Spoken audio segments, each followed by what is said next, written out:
consistency. So if you look at the lesson, if you're joining us right now on YouTube, there's a link to these notes right underneath in the description. And if you're joining us on Facebook, you want to go to gracelifebiblechurch.com, click on the link for lesson 132 under recent sermons, and then you can access these notes that I have displayed right now on the monitor. So let's get right into the introduction here. So we began our study of the 1560 Complete Geneva Bible in lesson 128 by looking at its production and influence.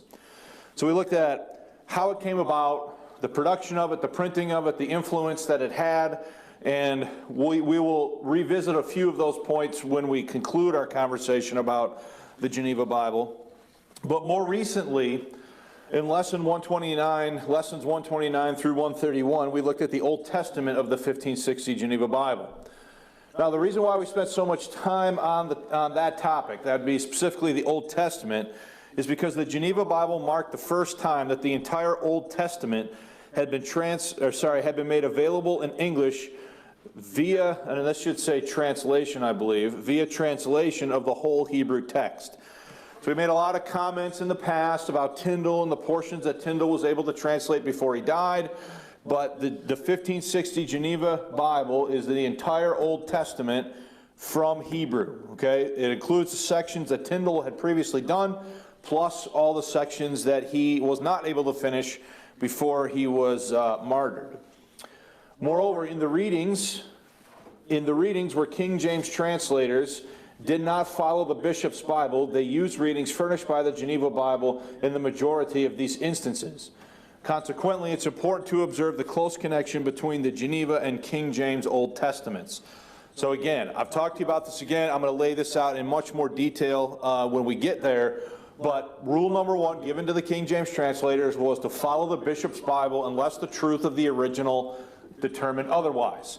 In the instances where they did not follow the bishop's Bible, statistically, more often than not, they used a Geneva reading instead of a reading that was in the bishop's. So that is why, another critical reason why this Bible is so important, all right? So let's get right then into the New Testament. So please recall in lessons 125, 126, and 127, we looked at the 1557 Geneva New Testament. The Geneva translators published 3 years later in 1560 a slight revision of their previous New Testament text from 1557.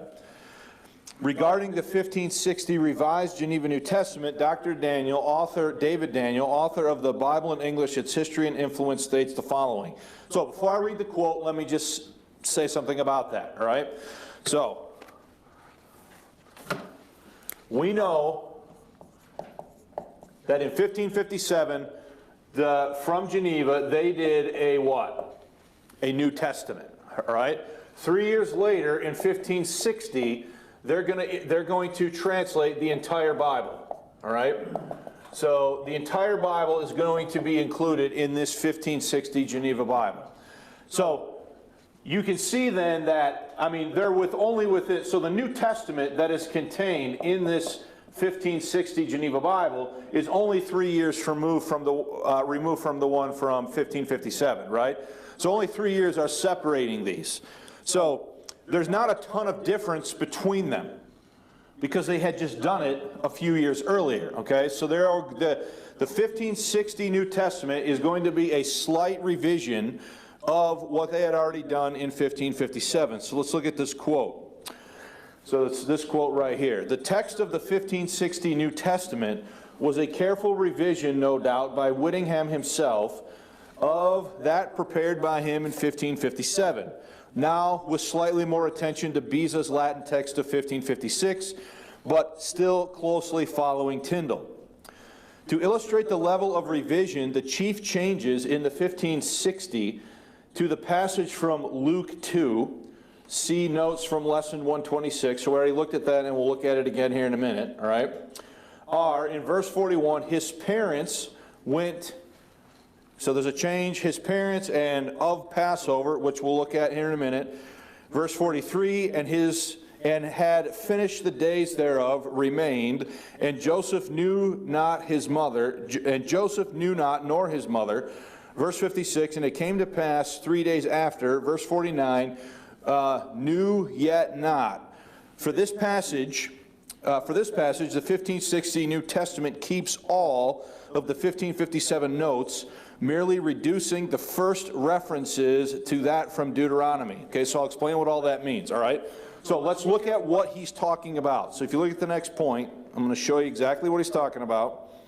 All right, so to understand the citation more clearly from Professor Daniel, please consider the following table comparing the 1557 and 1560 Geneva renderings of Luke chapter 2, verses 40 through 52.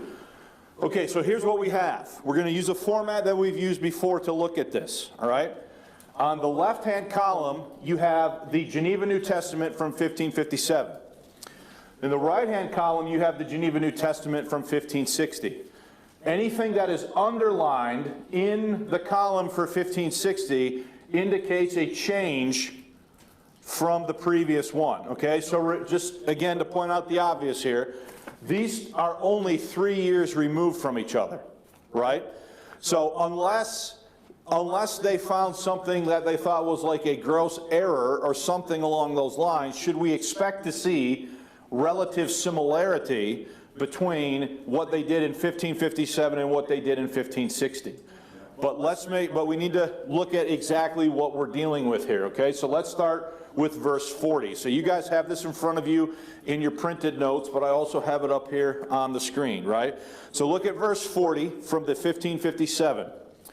And the child grew and waxed strong in spirit, and was filled with wisdom, and the grace of God was with him. So Sylvia brought this up. You'll see that, are they using the ampersand here, the and sign? So let's go here now to the 1560. And the child grew and. So I noted that as a change, because they dropped the sign for and, the symbol for and actually put the word and where? In the text, okay? Is that considered a change? I just marked it as a change because it is a change in the, it's a change, it's not a substantive change, it's a change in the way the text appears, right?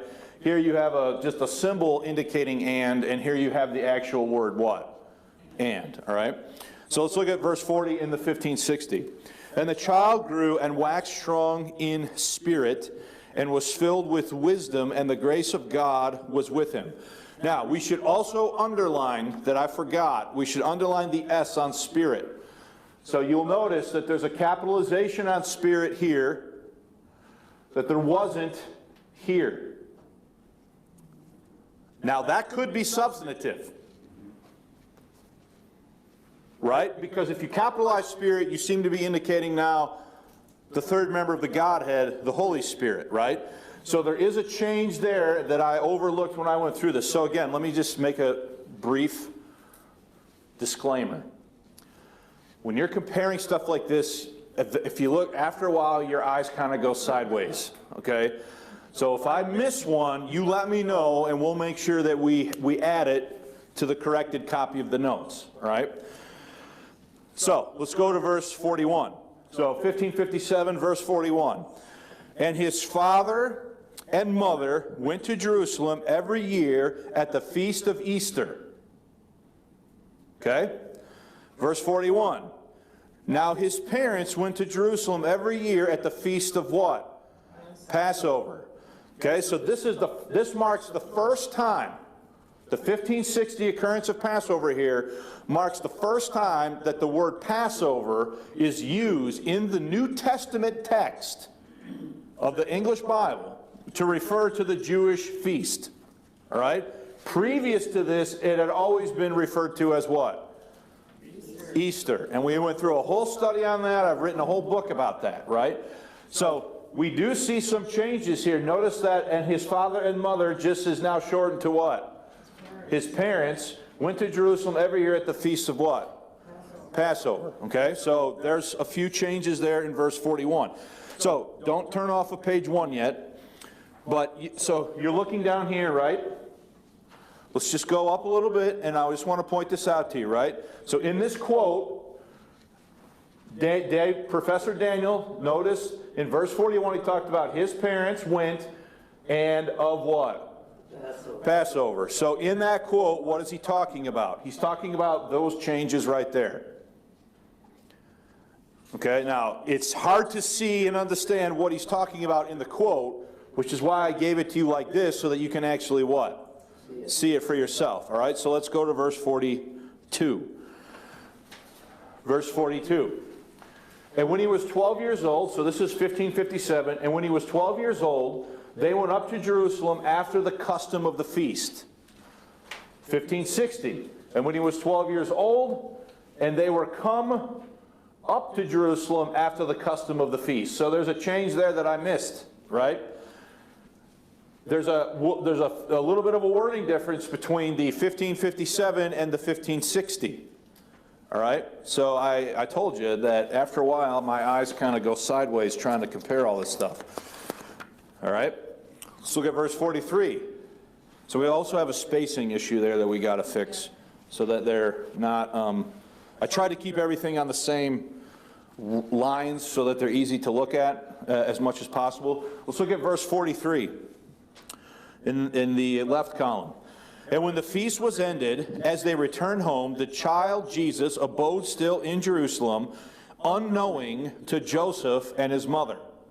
Let's look at the 1560, verse 43. And had finished the days thereof, as they returned, the child Jesus remained in Jerusalem, and Joseph knew not, nor his mother. Okay, so are there some wording differences there between verse 43 in the 1557 and verse 43 in the 1560? You missed home. Which one? 43, they returned home. Okay, so that would be a strike, right? So the word home is missing. I contemplated, Ernie, putting that word in, but with a strike through. Oh. Because it's the word home is here, but it's not where? There. How many of you think I should add that in with a strike through? I think so. It's different. It's different. So make a note of that, and we will get that done. So those are the kind of choices that I have to make. But you're right, Ernie. The word home is here, but the word home is not in the 1560. In a little while, we'll compare with the King James. So right now, all we're trying to do is understand the two different versions, the two different renderings of the Geneva New Testament. That's all we're doing is trying to understand this, all right? Verse 44 on the left column. For they suppose he had been in the company, and therefore went a day's journey and sought him among the kinsfolk and acquaintance. Verse 44. But they, supposing that he had been in the company, went a day's journey and sought him among their kinsfolk and acquaintance. So the only difference there is the addition of the word what? Supposing. There instead of love. 4 is changed to love. Okay. One more? One at a time so I can see what you guys are talking about. Amy, what were you saying? In the 1557 it says the kinsfolk, and in the 1560 it says their kinsfolk. Okay, so that's a change. Need to underline that. 4 is changed to what, the first word, Yep. and then straight through and therefore, Where? after the comma, Yeah, you're right. That should be strike through that too. So you get a sense now of the level of revision here. Okay. So Sylvia, once we have this column fixed, then what I will do is I will copy it into the other columns. So if you just worry about editing this part, in the next section where we look at this then compared to the King James, I will swap that out myself. Okay. Verse 45, 1557, and when they found him not, they turned back to Jerusalem and sought him. 1560, and when they found him not, they turned back to Jerusalem and sought him. Is it identical? All right, verse 46, and it fortuned after 3 days that they found him in the temple, sitting in the midst of the doctors, both hearing them and posing them. Verse 46, and it came to pass 3 days after that they found him in the temple, now with a capital T, sitting in the midst of the doctors, both hearing them and asking them questions. So you can see how, in this one, posing them, at the end goes to asking them questions. Here it said, and it fortuned after 3 days. Here it says, and it came to pass after 3 days. The temple here is capitalized. Here it's not. So things like this, capitalization on temple versus not, is an issue of orthography and spelling, and what words should be capitalized and what words should not be capitalized. Okay? Yeah. There's different punctuation as well. Yeah. On the capital T, on the temple, do you see a significance there?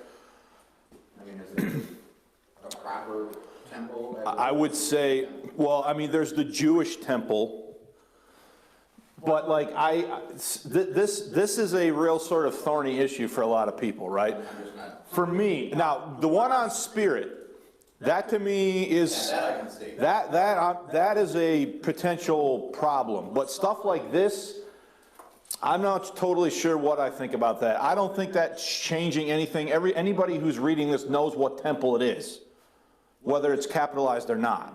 And King James went back and it's not capitalized. Yeah. It's not capitalized Passover either.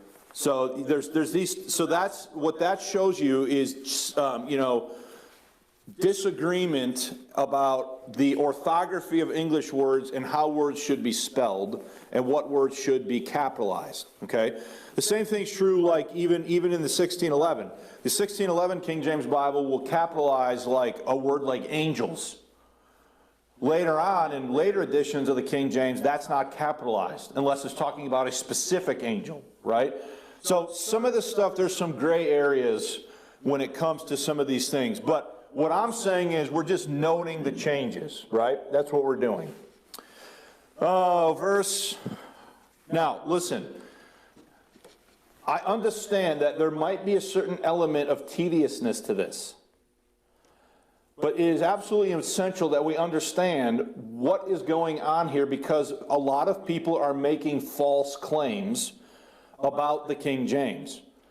How the King James came to exist, what the process of the King James translators was, all sorts of things are being said that aren't necessarily true by advocates and defenders of the King James. So one of the things that I am very cognizant and aware of as we go through these things is to really dig into what's going on, all right? In almost every one of these things that we've looked at here so far, the only one of them that to me might impact the substance of a verse is the one about whether or not the capital S on spirit should or should not be capitalized. Most of these are simply different ways of saying what? The same thing, okay? What one are we on? 47. Before we can, just one thought would be the capital T might refer to the original Jerusalem temple versus all the outlying temples that were later assembled. So the problem, the issue with that is in the context of the passage, it's clear that they went to Jerusalem for the feast of Passover to worship at the temple, which would have been the temple in Jerusalem. So even if you capitalize T or don't capitalize T, that doesn't change what else is said. But I'm just thinking maybe the text is signifying that it's the temple as opposed to anybody's in the rest of the world. I see what you're saying, Bart. I think, though, that in the context of the passage, that would be clear to anybody reading it, whether this is capitalized or not. And as Mike has pointed out, the King James is going to choose to then uncapitalize the T and put it back to like what they had here. Correct. So, No, it's not significant. I don't think yeah. it's significant. I'm just thinking maybe that's the original why it was done. Verse 47 on the left, and all that heard him marveled at his understanding and answers. On the right, 1560, and all that heard him were astonished at his understanding and answers. The wording change would be from marveled to were astonished, and then there's a comma, and there's a comma here at understanding in the 1557 that is not here in the 1560. Do you want those commas? I don't really, we can get so nitpicky with this. I'm mostly interested in wording, words. The capitals I'm good with, stuff like that. Again though, had English grammar changed so extensively, hang on, let me finish my point. Had English grammar changed so extensively in 3 years that this is like, that this would have been a massive deal to these people back then? I would say probably not. Has it changed even more between 1560 and 2021? How many of you guys have noticed that even in some of these quotes, when I'm quoting from Daniel, he has single quotation marks around a quote? You can see, you don't notice stuff like this, right? In America, we have how many, if I'm quoting, I use 2 what? Quotation marks. What's the difference between the single quote and the double quote? One's a parenthesis, one's No. Single is within a larger quote. So that's the way we would do that in the United States. But the reason he's doing this is because Daniel is a Brit, and this is the way they do it in Britain. This is the way we do it in the United States. So even within English grammar today, in the 21st century, is there difference of opinion between the way the British and the English use grammar and the way the Americans use grammar? Another example is I subconsciously change some of this stuff, but let's say you have a quote and the British put the comma after the quote. Americans put the comma inside the quote. That's new since I was. And that's news since probably some of you guys were in high school. Okay? Nuts. Yeah, I mean, so my point is, like, people can't sometimes get so myopic in their view that they can't see the forest through the trees on a lot of this stuff. And they get bogged down in a lot of things that to me are not really that significant. Okay? But there is, let's go to verse 48. And when they saw him, they were astonished. I see we missed another one here. And when they saw him, they were astonished. And his mother said unto him, Son, why hast thou dealt with us? Why hast thou thus dealt with us? Behold, thy father and I have sought thee with heavy hearts. So let's look at 1560. So, Underline the and they versus when they. I mean, that's a change. Look at the other column, the 1560. So when they saw him, they were amazed. So we need to underline amazed because that's a change from astonished, right? And his mother said unto him, Son, why hast thou thus dealt with us? Behold, thy father and I have sought thee. And now we have the word very, with very heavy hearts. So you have a qualifier in there now, underlined here, that wasn't in here. The word very. Verse 49. They said unto him, How is it that ye sought me? Wist ye not that I must go about my father's business? 1560. Then said he unto them, How is it, so how spelled different, but still how. How is it that ye sought me? Knew ye not that I must go about my father's business? So there's another one that I missed. Wist, where'd it go? Wist here comes to what? Knew. Believe how? I'll look in the house. Circle that and remind. Fathers is capitalized as well. Yep. That might be a substantive. There's no apostrophe in fathers either. So again, punctuation. Verse 50. But they understood not the words that he spake to them, Verse 50, but they understood not the word that he spake to them. Word versus words. 51, and he went with them and came to Nazareth, so that's the old spelling of Nazareth, and was obedient to them, and his mother kept all these sayings in her heart. Then he went down with them and came to Nazareth and was subject to them, and his mother kept all these sayings in her heart. And Jesus increased, or verse 52, and Jesus increased in wisdom and stature and in favor with God and man. And then the next column, and Jesus increased in wisdom and stature and in favor with God and man. It's exactly the same, right? So even in these examples that we're looking at here, and you can see that I missed more than I thought I did. I knew I missed some, but like, I'm serious. You sit down and it's like, because then you got to like look them up, and I'm trying to compare them back here and look here, and it's not the easiest thing in the world to do. So is there slight revision here? Yes. There is slight revision here. In the last verse too, it goes from man to man. Yes, you're right. Missed that one too. See? You guys need a different teacher, okay? It's easy to do. So if you look underneath, as noted above by Dr. Daniel, the marginal notes from Luke 2:40 through 52 remain virtually untouched in the 1560 Geneva Bible. In Lesson 126, we observe the following regarding these marginal notes. So if you guys look back through this, you will see that there are notations, right? So let's go up here. The first one is right here, this star sign at the Feast of Easter. If you look at the quote, in the inner margin at the star are Exodus 12, Leviticus 23, and Deuteronomy 26. And at the quotation sign,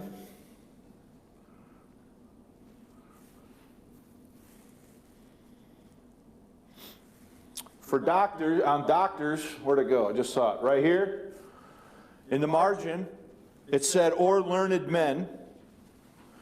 In the outer margin at H, so scroll down and look at verse 49. Or look at verse 49, you'll see the H here on wist.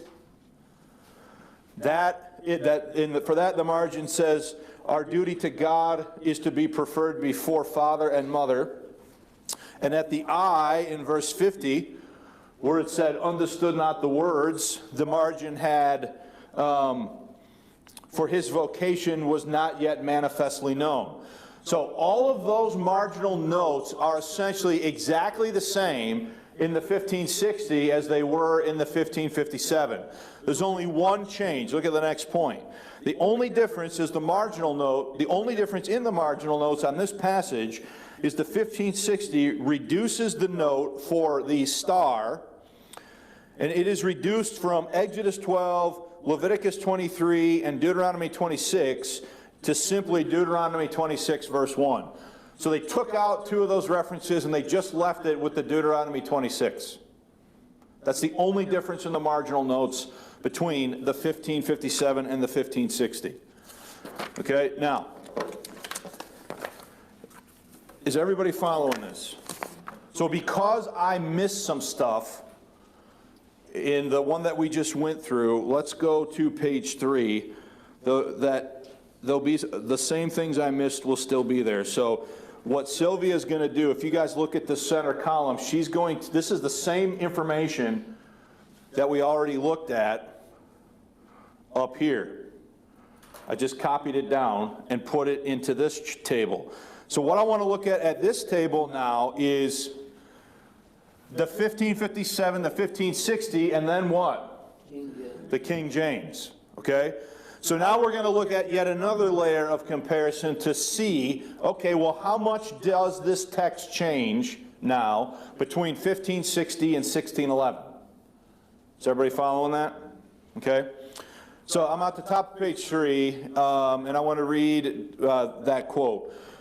Going a step further, Professor Daniel comments on the similarity between the 1560 Geneva text for Luke chapter 2, verses 40 through 52, and the King James as follows, quote, the King James panel kept closely to the 1560 Geneva that the King James panel kept closely to the 1560 Geneva can be seen at once. Effectively, the only change is the new phrase in verse 46, asking them questions.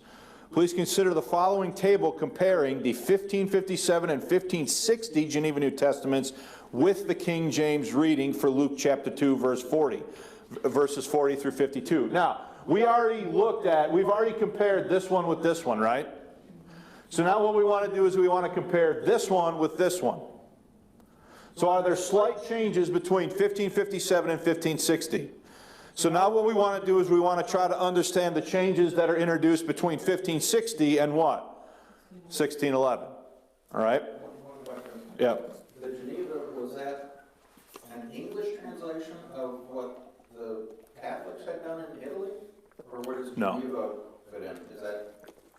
So in previous lessons we talked about the history of the Geneva Bible. It was done in Geneva, Switzerland, because by English exiles of the reign of Bloody Mary. So these are Englishmen. Swiss speaking English? No, by a community of English exiles who left England Okay. to... I thought it was another translation in English. This is done by Englishmen into English, and they are there because of the reign of Bloody Mary. She's persecuting these guys, and they escape, okay? Now, another thing I've heard is that the King James was trying to make it more easily read by the English of the day. Would that have had any influence on the translation work? Because I heard that even like Shakespeare might have been involved. That's definitely not true. Oh, it is not. Shakespeare had nothing to do with the King James Bible. In fact, all the biblical quotations or allusions in Shakespeare's plays, they all come from the 1560 Geneva Bible. Shakespeare was not involved with the King James Bible. And the King James translations, the King James translators are very interested in how their work would sound when it was read out loud. Right, that's what I was hearing. Yes, that's true. That to me is absolutely true. In fact, the final stage of the process was an audible read. So they had the thing had gone through the committees, it had done all of its stuff, and then a final revision committee met at Stationers Hall, and somebody stood at a lectern like this and just read the text out loud to a panel of about 9 men who had been a part of the process, and they just sat and listened to it unless somebody objected to the way something sounded. Right. And then if they would raise their hand and they would object, and then they would have a conversation about it and decide, do we need to change any of the wording, or are we good with the way the wording is? That's the final. Yeah. Translation from another language too. Now, but that is a uniqueness of the King James in that they're very interested in how it sounds when it's read out loud. That's what I've heard. Yeah, not so much, you know, even to the sense of keeping older forms. Okay, like these ETHs. So let's see. Let me see if I can find an easy one here.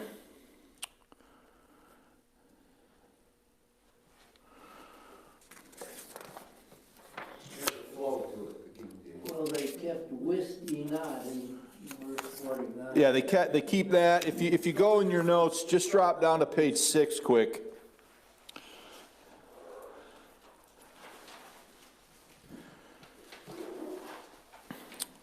Look at, for the sake of those watching, I'll scroll down to page 6. So, to Bart's question, look at page 6, this table on page 6, and let's look at verse 3. So the King James says, "And though I bestow all my goods to feed the poor, and though I give my body to be burned and have not charity, it what? Profiteth me nothing," right? So the word profiteth has the extended verb ending ETH on it, right? Well, let's go over to Tyndall. What did Tyndall have? Profiteth. The King James did not invent these extended verb endings. They go all the way back to Tyndall and before, right? I mean, you're looking at it right here. This is the Tyndall text from 1534, and on all of these verbs, it has the extended what? It has the extended verb ending ETH, right? Well, what the King James is doing, in regular English, by the time you get to 1611, they were already moving away from using these extended verb endings. But the King James keeps them because of how it reads when it's read out loud with versus without the extended verb ending. The extended verb ending keeps the rhyme and the meter that is there in English that is lost if you drop it. Okay? So everyday language back in 1611 didn't have all The King James Bible was not written or translated in everyday English. It is using forms and features that were already falling out of common popular use. But they keep them in the text because of what we're talking about right now, the way they enhance the flow of the text when it's read out loud. Okay, I mean, just think about this passage. Look at all the extended verb endings in 1 Corinthians 13. For though I speak with the tongues of men and of angels and have not charity, I become a sounding brass and a tinkling cymbal. And though I have the gift of prophecy and understand all mysteries and all knowledge, and though I have all faith so that I could remove mountains and have not charity, I am nothing. Right? Verse 4. Charity suffereth long and is kind. Charity envieth not. Charity vaunteth not itself, is not puffed up, doth not behave itself unseemly, seeketh not her own, is not easily provoked, thinketh no evil, rejoice. Look at all of those extended verb endings in there and how that just sounds to you when it is read out loud. Okay? But again, so there's 2 points on this that we need to make sure that we're clear about, okay? Number one, the King James did not invent this because it goes all the way back to who? Tyndale. That's number one. So when the King James uses that form, are they using an old form? So already almost 100 years old or more when they use that form in 1611, right? But they keep it because of the way it sounds when it's read out loud.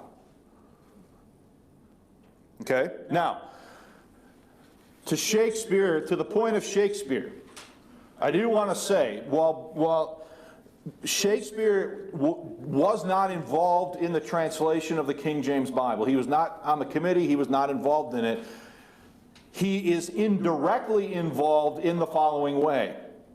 All right? What is the English Renaissance known for? It's not known for its paintings. It's not known for its sculptors. I mean, you think about the Italian Renaissance in Italy, you think about all of the Ninja Turtles. Raphael, Donatello, Leonardo, all those guys, right? You know that the Teenage Mutant Ninja Turtles are named after Renaissance artists. I did not know. Well, now you really learned something edifying today, okay?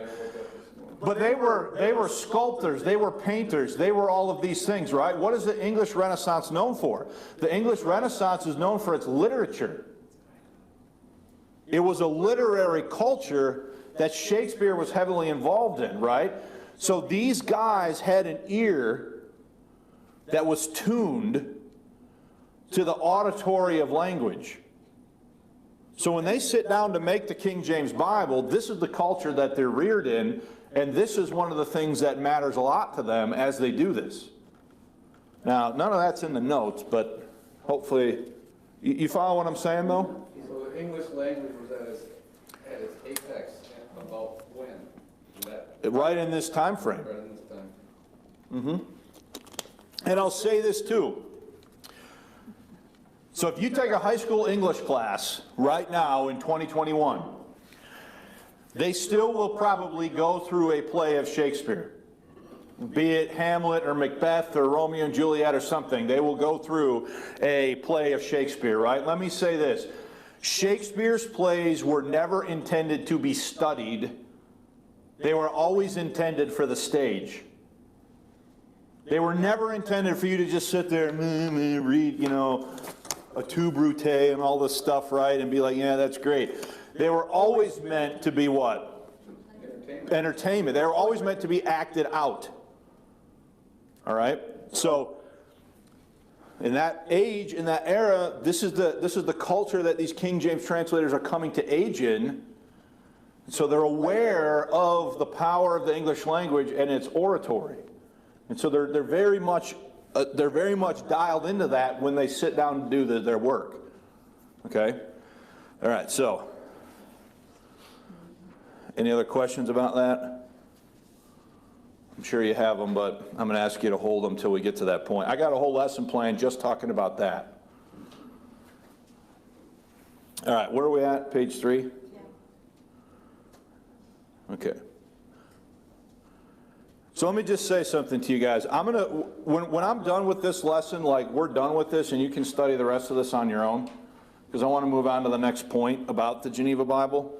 But let's make some comparisons now between the King James and the Geneva, the 1560 Geneva, all right? So look at verse 40. So I'll read the middle column first and then the right column.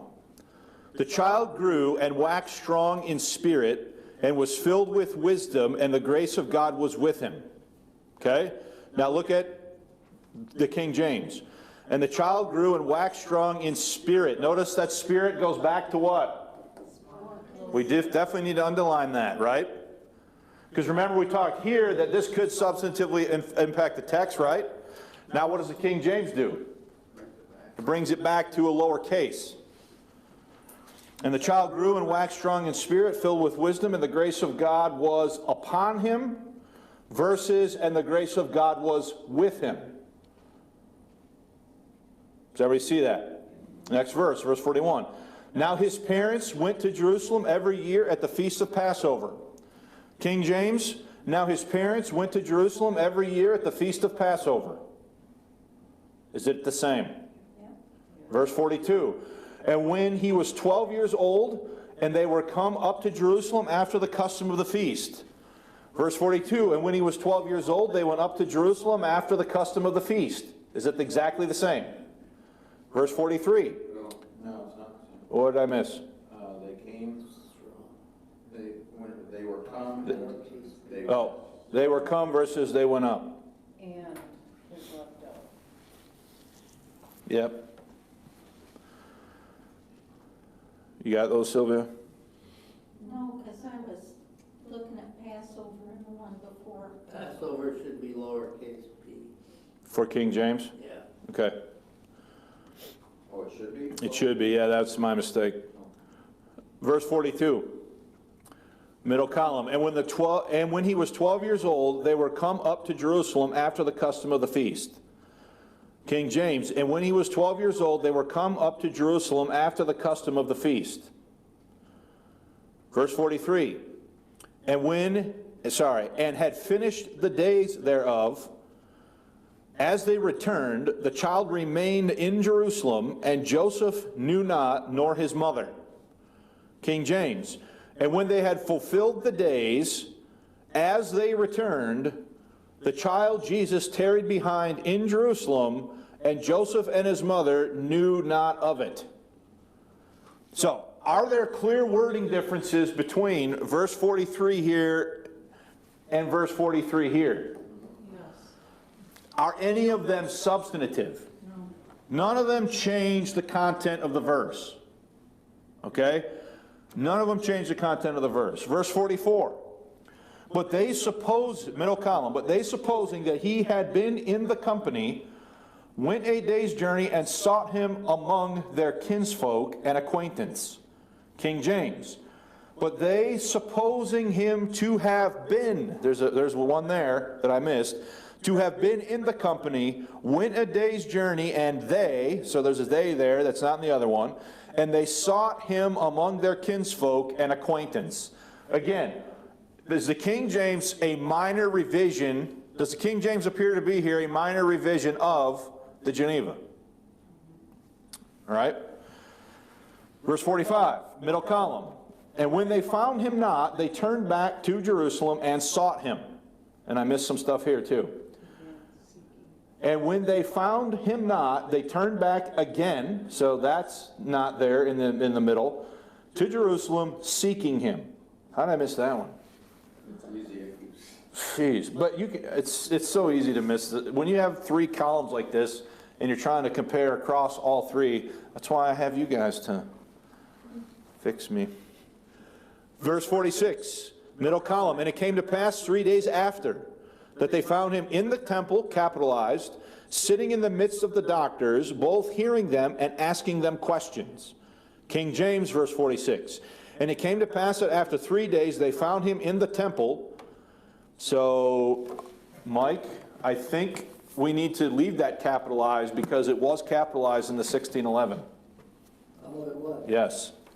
Okay, how about doctors? Doctors, I believe doctors was capitalized also in the 1611, but I will check, okay? But you can see a wording, so there's, again, some minor things there, right? What was the significance of the doctor's being? It's the idea of it being again, it was spelling convention at the time in 1611 to capitalize anything that was perceived to be like proper. Now, the doctors weren't referring to medical doctors? No. They were- Doctors of the law, Doctors of the law, the right. Pharisees. Pharisees, Yeah. okay. Verse 47 in the middle, and all that heard him were astonished at his understanding and answers. King James, and all that heard him were astonished at his understanding and answers. Is that one identical? Just a spelling change. Where? A spelling. Astonished. Studied. That's the old spelling of astonished. It's the same word. We should have a big conference on the difference between Estonia and Slovenia. We should. We can have Rodney come teach. Well, but all his numeric stuff doesn't work. It only works in a King James Bible, and it only works in a specific edition of a King James Bible. Anyway, I don't want to get into all that. Thanks, Ernie. Appreciate you bringing that up. Verse 48, middle column. But it's true. Are you telling me that in almost all of these verses that anybody that had a 1560 Geneva Bible didn't have the Word of God? You have to come up with logically, if you go by their argument. I mean, I will show you some things in a 1560 when we get to a certain point that I think did need to be fixed. But by and large, if you read a 1560 Geneva Bible today, would you be far better off than reading an NIV? Absolutely. Okay? All right. So, do we need to go any further, or do we get I guess we should to finish you guys finding my mistakes. What I need somebody to do, seriously, is to go through all of these and find everything I missed. So who's going to volunteer to do that? Don't everyone raise your hand, because I know there's probably others that I missed. I'll be patient. All right, so do we need to go through any more of these, or do we get the point here? So if you look at page 4, again, there's just a ton more of examples. Now, if you go to the next page, I went even a level deeper so that you could see on these passages. So here's Luke 15. We went a level deeper to show how Tyndale had it, how the First Geneva New Testament had it, how the 1560 Geneva New Testament had it, and how the 1611 had it. And what you'll find in almost every case, right, is the King James essentially the same is the King James essentially a revised version of Tyndale? Yes. That's why when we went through Tyndale, I said Tyndale wrote the rough draft for the King James what? Okay? So you can look at page 4, 5, 6. You can see all of the different examples there. There's a long example with all of 1 Corinthians 13 on pages 6 and 7. And then let's just, for the sake of time, go to the conclusion. I think we've seen enough examples to get the point, right? So, and we'll hit home here on a few of these points in the conclusion.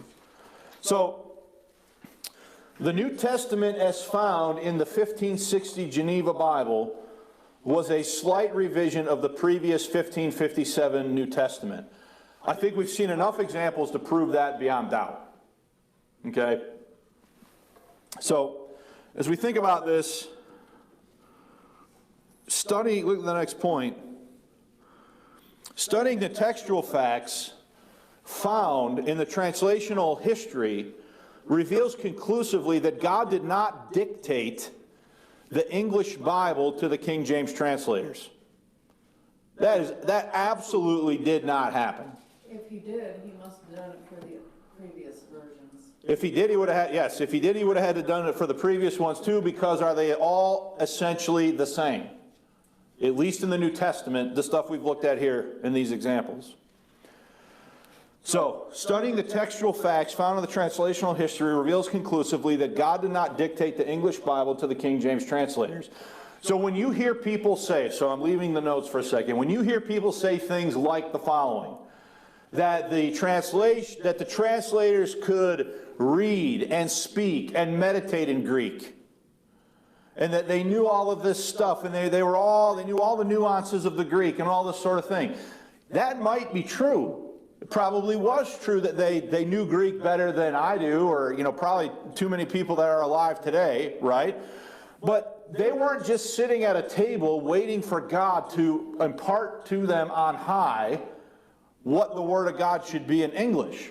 They are literally using all of the stuff that we've been studying in this process as a way of determining what the reading should be. Okay? Rather, the translators followed the rules set forth by Bishop Bancroft to govern the process. In doing so, they used previous English Bibles to inform their work. This explains why the King James New Testament is 83% the work of who? Tyndale. Okay? So, I'll end with this. Double inspiration is a false doctrine that does not accord with the textual and historical facts or a dispensational understanding of the Scriptures.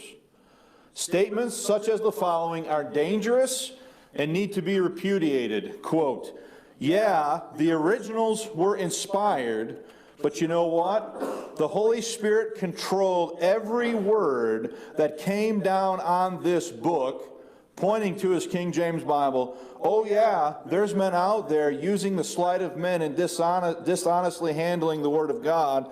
They're out there. Listen, if you say that the Holy Spirit controlled every word that came down on this book pointing to a King James Bible, how do you not conclude that that person is saying that the King James translators were what? Inspired. You following that? What we're seeing in this process, it's in going through this process, is that that's absolutely not the case. It's not.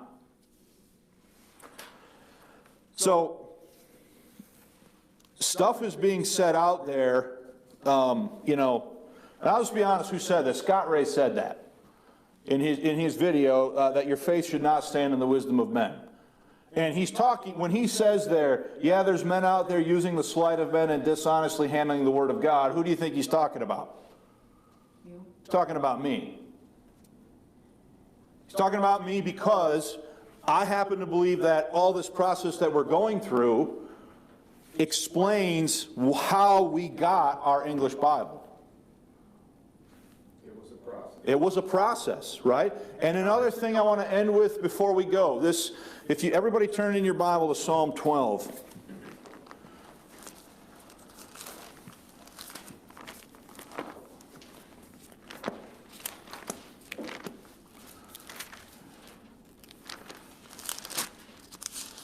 I made this point before, but I'm going to make it again. Psalm 12, verse 6 and 7. And I'm going to make it in this lesson as it relates to what we're talking about the Geneva Bible. The words of the Lord are pure words, as silver tried in a furnace of earth, purified how many times? 7 times. Thou shalt keep them, O Lord, thou shalt preserve them from this generation forever, right? You can have a super mystical understanding of preservation that thinks there's something magic about the number 7. Right? Purified 7 times. Tyndale, Coverdale, Matthews, Great, Geneva, Bishops, King James. 7. King James has to be what? The perfect one, because it's the 7th, right? But wait a minute. Tyndale went through 3 editions. The Geneva Bible went through at least 2 editions. At least, probably 3 before we get to 1611. The Bishop's Bible went through at least 2 editions before 1611. So which edition in this magic 7-fold math argument are we supposed to count? Doesn't work. You follow what I'm saying? Arguments like that don't work. All of this verse is saying, how pure are the words of God? How pure are they? They are as pure as silver tried in the furnace of earth, purified what? That's a simile. The words of the Lord are pure as silver tried in a furnace of earth, purified 7 times. How pure are they? They're that pure. They're as pure as silver tried in a furnace of earth, purified 7 times. When David wrote Psalm 12, he wasn't talking about an early 17th century English Bible. He was talking about the words he was writing right there in Hebrew while he's writing under inspiration, and God would preserve those words. And how pure were those words? They were as pure as silver tried in a furnace of earth, purified how many times? 7. And God's going to preserve them. So when you take the Hebrew Masoretic text and you open it up to Psalm 12, 6 and 7, and those words are still there, did God do what he promised and preserve his word? Yes. All right, we got to quit though. I got to pack up and get all this stuff situated. So I'm going to end the video.